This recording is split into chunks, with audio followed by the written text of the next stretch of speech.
For decades, the modern financial system rested on a belief so widely accepted it was never questioned. No matter what happened in the world, wars, recessions, political chaos, there was one asset that always remained untouchable: US government debt. Treasury bonds weren't just investments. They were treated like financial bedrock. Central banks didn't buy them for profit. They bought them for safety. Holding US debt was considered the equivalent of locking wealth inside a global vault, guarded by the strongest military and the most powerful economy in history. That belief allowed the United States to do something no other country could ever get away with. It allowed Washington to borrow endlessly, spend aggressively, and print currency on a scale that would destroy any normal economy. The world absorbed those dollars willingly because it believed the system was neutral, stable, and rules-based. But that illusion didn't collapse slowly. It cracked in an instant. When Russian foreign reserves were frozen in 2022, something fundamental changed in global finance. For the first time, the world saw that sovereign money held in Western institutions was not truly sovereign at all. Hundreds of billions of dollars belonging to a major nuclear power were rendered unusable overnight, not because of default, not because of fraud, but because of political disagreement. The message that echoed across global capitals was impossible to ignore. Reserves held in dollars only belong to you until they dan. That single act rewired how non-Western nations perceive risk. Suddenly, the safest asset on Earth no longer looked safe. It looked conditional. And conditional assets are not reserves. They are liabilities waiting to be activated. This realization didn't trigger a public announcement or a dramatic press conference. It triggered something far more dangerous: quiet preparation. Countries that had spent decades accumulating US debt began slowly reducing exposure, not loudly, not all at once, but deliberately. The shift didn't show up in headlines, it showed up in vaults. China led the move. Once the largest foreign holder of US treasuries, Beijing began cutting its position year after year. What mattered wasn't just the selling, it was the refusal to keep buying. As the US government issued trillions in new debt to fund expanding deficits, one of its most reliable buyers simply stopped showing up. And when the biggest customer leaves the market, prices fall, yields rise, and pressure builds. But selling dollars creates a problem. If you're exiting US debt, where do you go? Other fiat currencies carry the same political risks. Bonds issued by allies of the United States are still tied to the same system. Crypto is volatile and easily regulated at choke points. That leaves only one asset that sits completely outside the digital, legal, and political control of any single government: gold. Not paper gold, not ETFs, physical metal. Over the last several years, central banks, particularly those aligned with the BRICS bloc, have been buying gold at a pace never seen in recorded history. Month after month, ton after ton, bars are being transferred from Western financial centers into domestic vaults. Official figures tell part of the story. Unofficial estimates suggest the real accumulation is far larger, deliberately obscured to avoid destabilizing markets. This is not an investment trade. Central banks don't care about short-term price movements. This is about survivability.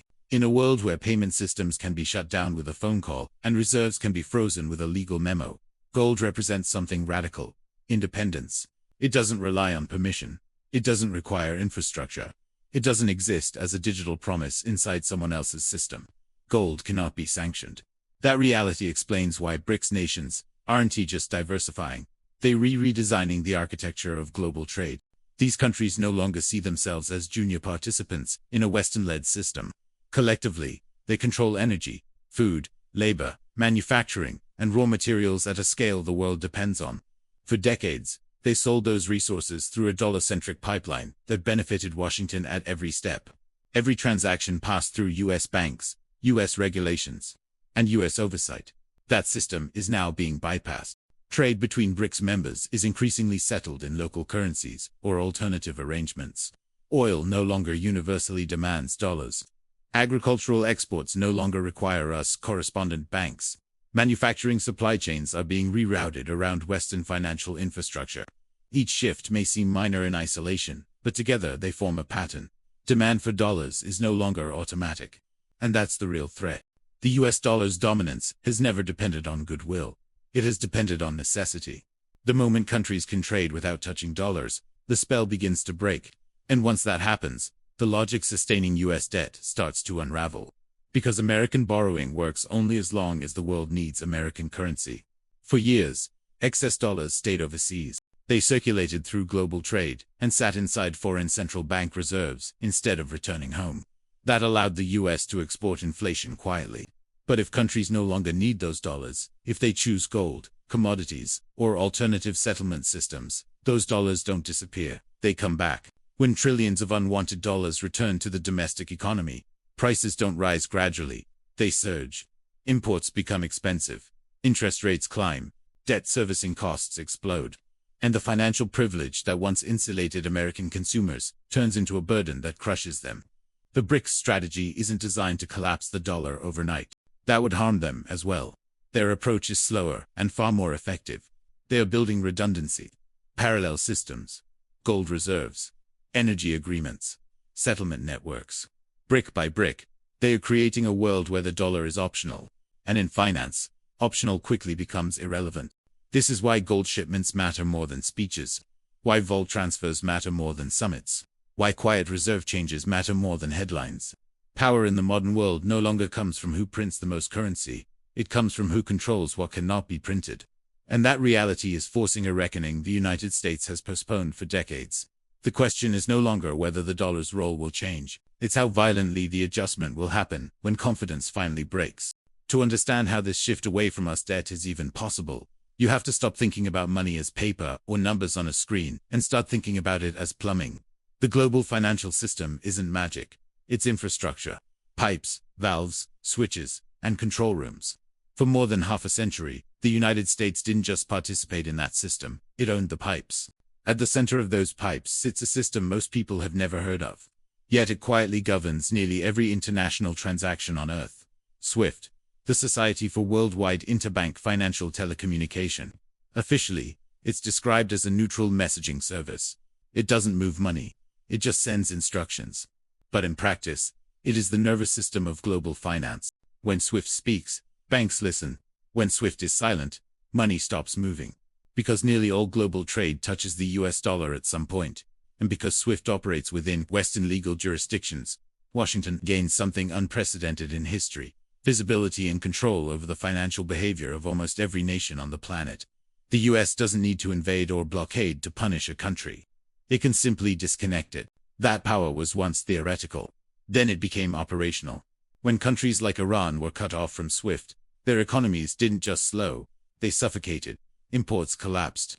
Exports froze. Inflation exploded. The lesson was clear. Without access to the dollar-based financial network, a modern economy cannot function. That reality kept most nations compliant, even when they disagreed with US policy. Access to the pipes mattered more than pride. But again, 2022 changed everything. The freezing of Russian reserves didn't just weaponize money. It exposed the kill switch. Nations realized that their financial lifelines could be severed instantly, regardless of contracts, laws, or norms. And once a kill switch is revealed, anyone who might be targeted starts looking for an exit. The BRICS nations didn't attempt to reform SWIFT. They understood that would be impossible. You can't negotiate control of a system you don't own. Instead, they began building alternatives, systems that operate entirely outside US jurisdiction, beyond Western surveillance, and immune to sanctions enforcement. One of the most significant of these efforts is something most Americans have never heard of. A multi-central bank digital settlement platform designed to move money directly between sovereign institutions. No correspondent banks, no New York clearinghouses, no dollar conversion. Just direct settlement between central banks using digital representations of national currencies. In the traditional system, even when two non-US countries trade with each other, the transaction often passes through American banks. That's how the dollar maintains relevance, even in deals where the US isn't involved. But remove the middleman, and the dollar disappears from the transaction entirely. That's the breakthrough. This new architecture allows countries to settle trade instantly, directly, and invisibly to Western regulators. There is no choke point to sanction, no intermediary to pressure, no account to freeze. From Washington's perspective, this isn't just competition, it's blindness. Entire streams of global trade begin flowing through channels the US cannot see, tax, regulate, or influence. But plumbing alone isn't enough. You still need something valuable to move through it. That's where energy comes in. For decades, the dollar's dominance rested on a single geopolitical arrangement made during a moment of crisis in the 1970s. In exchange for military protection and security guarantees, major oil producers agreed to price energy exclusively in US dollars. This forced every country on Earth to hold dollars simply to keep the lights on. Energy demand became dollar demand. That arrangement didn't require constant enforcement because it benefited everyone involved, until it didn't.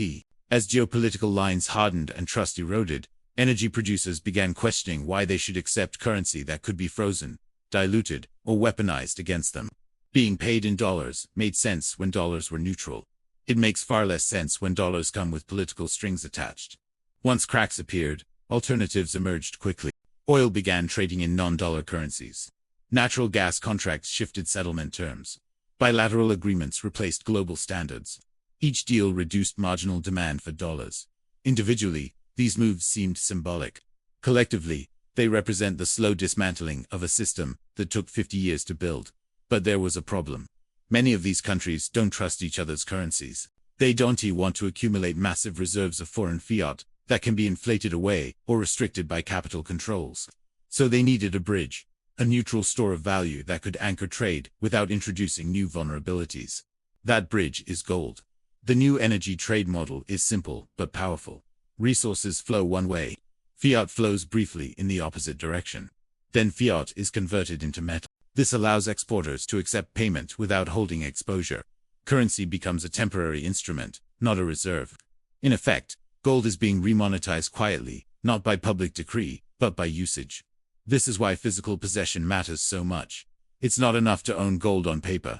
It must be stored domestically, under sovereign control, outside foreign vaults. That's why repatriation has accelerated.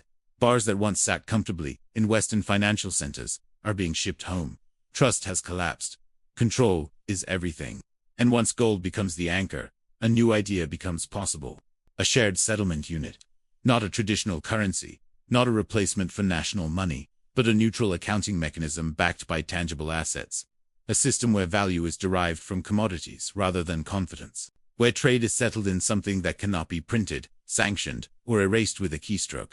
This is not about convenience, it's about survival in a fractured world.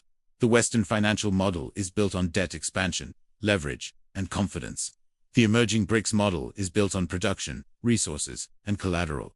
One depends on trust, the other depends on possession. And history shows which one wins when trust breaks. As these parallel systems grow, the consequences for the United States become unavoidable. Every alternative pipeline reduces demand for US debt. Every gold-backed transaction weakens the dollar's monopoly. Every direct settlement bypasses American oversight. The system isn't collapsing all at once. It's draining. Like water slowly leaking from a reservoir, the pressure holds until it doesn't. As this parallel financial world takes shape, the consequences no longer stay overseas. They come home. And this is where the story stops being abstract geopolitics and starts becoming deeply personal, especially for the United States. For most of the modern era, America's economy has lived inside a unique contradiction. It consumes more than it produces, borrows more than it saves, and imports far more than it exports. Yet it has remained wealthy, stable, and powerful. That contradiction only works because of one thing: global demand for US dollars and US debt. As long as the rest of the world needs dollars to function, the United States can run deficits without facing the consequences that would crush any other nation. But that privilege has a hidden cost. It requires the United States to supply the world with an ever-growing pool of dollars. And the only way to do that is to run permanent trade deficits and issue endless debt. This is known as the Trifin dilemma, and it is the silent flaw built into every reserve currency system in history. The very act of supplying global liquidity eventually undermines the currency itself. For decades, this problem was deferred, not solved. Excess dollars flowed overseas. They sat in foreign reserves. They recycled back into US Treasury bonds. Inflation stayed muted at home because the rest of the world absorbed it.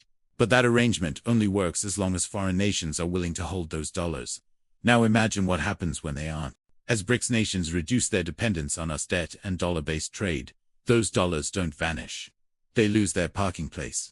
Trillions of units of currency that once circulated quietly abroad begin looking for somewhere to go. And the only place they can go is back into the US domestic economy. This is not theoretical.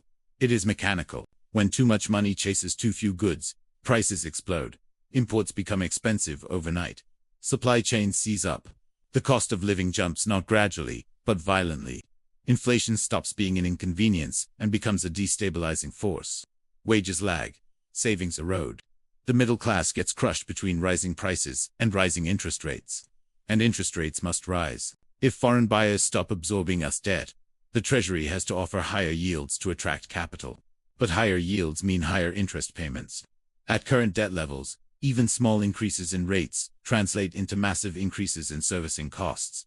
Eventually, the math stops working. The government is forced to borrow just to pay interest on previous borrowing. That's when confidence breaks. At that point, the Federal Reserve faces an impossible choice. Allow rates to rise and trigger a deflationary collapse, or print money to cap yields and ignite inflation. Historically, every government chooses printing, not because it's wise, but because it's politically survivable in the short term. This is where monetary systems historically reset. When fiat currencies lose global trust, there is only one way they have ever been stabilized: by anchoring them to something real, something scarce, something universally recognized. This is why gold always returns at the end of monetary cycles, not as nostalgia, but as necessity. The United States knows this history better than anyone. It has done it before. In a severe crisis scenario, a monetary reset becomes inevitable. The government could reprice gold dramatically higher, instantly inflating the value of its reserves. By doing so, it could backstop a new version of the dollar and restore confidence. On paper, this solves the problem. In reality, it introduces a terrifying question: does the gold actually exist? Officially, the United States holds the largest gold reserves in the world. But those reserves have not been fully, independently audited in generations. Over decades, gold has been leased, swapped, pledged, and rehypothecated across the global financial system. If confidence in the dollar collapses and the US attempts a gold-backed reset, the world will demand proof. If that proof fails, the consequences would be catastrophic. Global trust would evaporate instantly. The dollar would lose reserve status permanently, and the world would fragment into regional economic spheres, built around resources, not finance. This is where history takes a darker turn. When governments face existential monetary crises, they do not politely ask citizens to share the burden. They act. In the 1930s, faced with deflation and a collapsing banking system, the US government criminalized private gold ownership. Citizens were forced to surrender their metal under threat of prison. Gold was revalued upward only after it was safely inside government vaults. The lesson is uncomfortable, but clear. In moments of monetary desperation, governments prioritize system survival over individual property rights. That is why BRICS nations are not just buying gold, they are taking possession of it. They are not trusting paper claims. They are not leaving metal in foreign vaults. They are preparing for a world where trust is localized. Systems are fragmented, and sovereignty depends on what you physically control. This is not about destroying the dollar tomorrow. It's about preparing for a future where no single currency dominates everything. A multipolar monetary world. Resource-backed trade. Regional settlement systems. Gold is the neutral bridge between competing powers. The transition will not be smooth. Monetary shifts never are. They unfold through inflation, volatility, and political tension. Winners and losers are created not by intelligence, but by positioning. Those who understand the system early adapt quietly. Those who trust that everything will remain as it has always been are caught off guard. The BRICS nations are not predicting collapse. They are hedging against it. They are exiting the burning theater before the smoke reaches the exits. They are exchanging promises for possession. And that is the final realization. This isn't about ideology. It isn't about East versus West. It's about math. Debt, when compounded endlessly, always reaches a breaking point. Fiat systems, when abused, always seek an anchor. And power, when centralized too aggressively, always provokes alternatives. The great shift is already underway. Not announced, not televised, but measured in gold bars, settlement agreements, and quiet reserve changes. The only remaining question is timing. When the adjustment finally arrives, it won't ask for permission. It will simply expose who prepared and who didn't. The era of unquestioned dollar dominance is not ending with a collapse, but with a replacement. Not with panic, but with planning. And not with headlines, but with silence. Because the most important financial revolutions never happen on television. They happen in vaults. Hey everyone! If you enjoyed this video and want to stay updated with more insights on finance, make sure to subscribe to my channel, Financial Coin. And don't forget to hit that bell icon so you never miss our latest videos.